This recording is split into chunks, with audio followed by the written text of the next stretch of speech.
Alors, Franck Nicolas, la Guadeloupe, le jazz-car, etc. C'est un musicien qui s'était fait connaître parce qu'il y a quelques années, il avait fait une grève pour la visibilité des musiciens. Mais c'est surtout un musicien que nous avons reçu dans le cadre du dernier festival Big in Jazz, avec un groupe, d'enfants, de jeunes scolaires, et c'était extraordinaire. Vous voulez quand même dire quelque chose. Ouais. Non, moi, j'ai dit dans le premier temps, c'est un extraterrestre. Il est dans les constellations musicales de l'univers. Oui. C'est pas de la chose facile. Alors déjà, ça fait 30 ans qu'il est à Montpellier. Il enseigne à Montpellier. Il a créé le concept de K-Jazz. Il a été très inspiré par Miles Davis à l'âge de 12 ans. Il a été inspiré aussi par Alain Jean-Marie.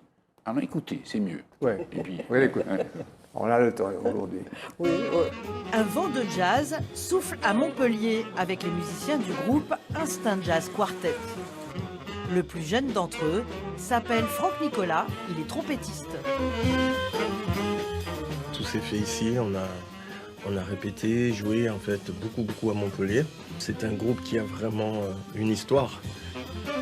Une histoire qui a commencé il y a 30 ans. Les musiciens enseignent à l'école de jazz de Montpellier et se retrouvent 3 fois par semaine pour faire le bœuf. J'ai tout de suite entendu qu'il avait un talent terrible, quoi, et que fallait que j'accroche le wagon, que je joue avec lui, que ça allait me rendre heureux. Franck Nicolas est inséparable de sa trompette. C'est son père musicien en Guadeloupe qui lui a offert. Il avait 10 ans. J'ai découvert une nouvelle partie de mon corps, on va dire. Ah non, c'est quelque chose de magique, hein, le rapport que j'ai avec mon instrument. Et je pense que c'est pareil pour les musiciens qui sont vraiment envoûtés par la musique.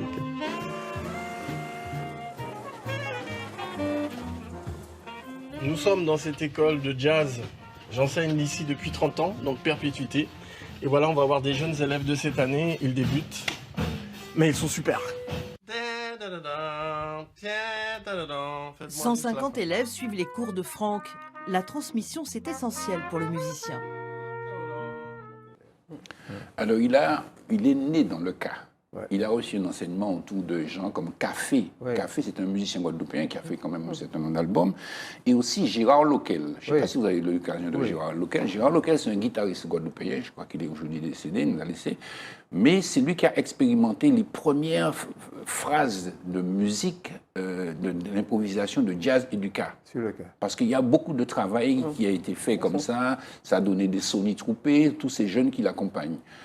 On va continuer à écouter quand même avant de parler encore. Avec plaisir.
C'est très original. C'était pas une trompette, en tout cas. C'était pas une trompette. Non, c'est des conques de lambi. Alors, il a plusieurs conques de lambi avec des sonorités différentes, je pense avec peut-être des gammes différentes. Il a travaillé ça de manière extraordinaire, mais il en a fait un peu des instruments de trompette. Vous voyez? Et vous voyez, son style, c'est vraiment le mélange un mélange fusionnel de rythmes universels dans un jazz et avec des percussions. C'est vraiment extraordinaire ce qu'il fait. Et on a eu l'occasion effectivement de l'accueillir 2 fois à Big in Jazz parce que c'est Thomas qui m'a fait découvrir ce musicien formidable. On va écouter encore un autre morceau, et puis on va développer un peu tout à l'heure encore.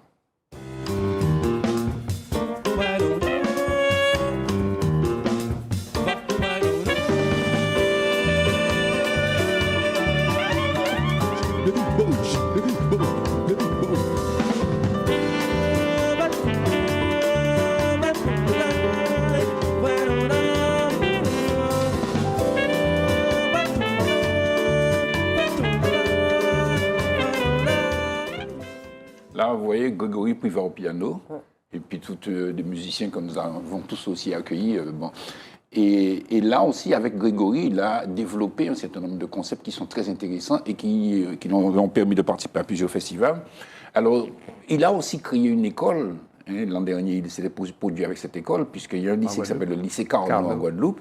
Et ce lycée travaille, enfin, j'ai un peu omis de me rappeler de nom de la professeure, mais il travaille véritablement à transmettre aux jeunes, effectivement, tout un patrimoine, mais aussi à leur permettre, effectivement, de s'exprimer de façon moderne, de façon très contemporaine. Et l'an dernier, nous avons été véritablement admiratifs devant la jeunesse, avec une jeune fille qui avait 15 ans et qui jouait au tambourka avec une improvisation, un sens de l'improvisation. Mais c'est extraordinaire ce qu'ils font. Donc on va voir, j'espère que dans les vidéos que nous avons, nous pourrons avoir une petite vidéo qui retrace ça, ça aurait été bien. Ça va monter. Je suis content car à l'aide de Christine Chalcol, prof émérite du lycée Carnot, et Pierre-Édouard Décimus, grand producteur, j'ai réussi à créer mon école de surdoués caribéens en Guadeloupe. Avec ces 5 jeunes musiciens que j'ai choisis. Je crois savoir pourquoi ils font ça.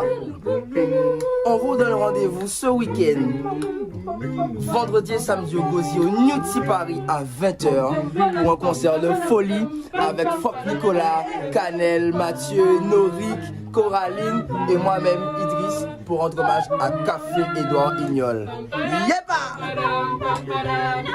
Voici la balance du festival de Coquette Sainte-Anne avec Canel, Maisance au cas, 15 ans.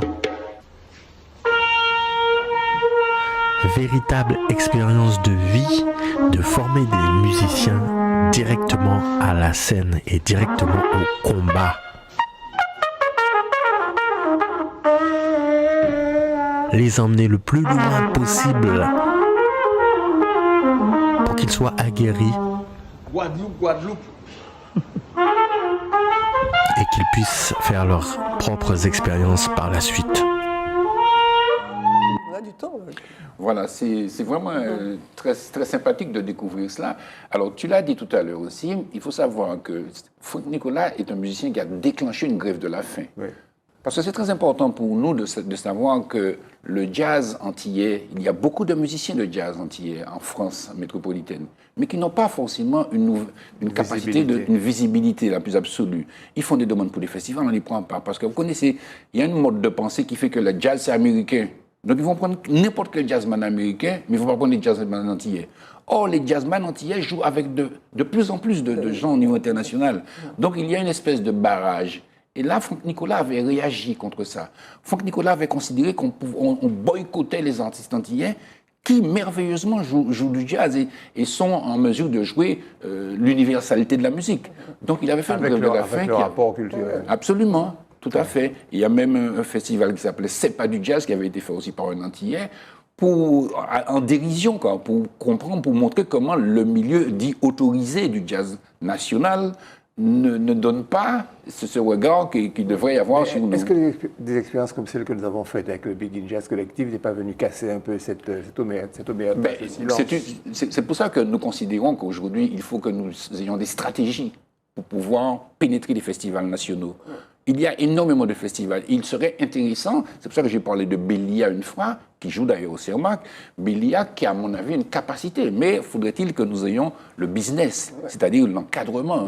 Tu vois, l'encadrement technique, l'encadrement aussi. Privé au public. Absolument. Oui. Comme tu as parlé du CERMAC, je veux rebondir, parce que toujours pour illustrer le jazz K, il y a quelqu'un, un musicien guadeloupéen, Jacques Schwartzbart, qu'on connaît, qui a développé. Et qui joue avec... et qui se produit à la Jazz Night du festival le 22 juillet à Martinique. Sur les... Voilà. On écoute un peu de musique encore, on a le temps.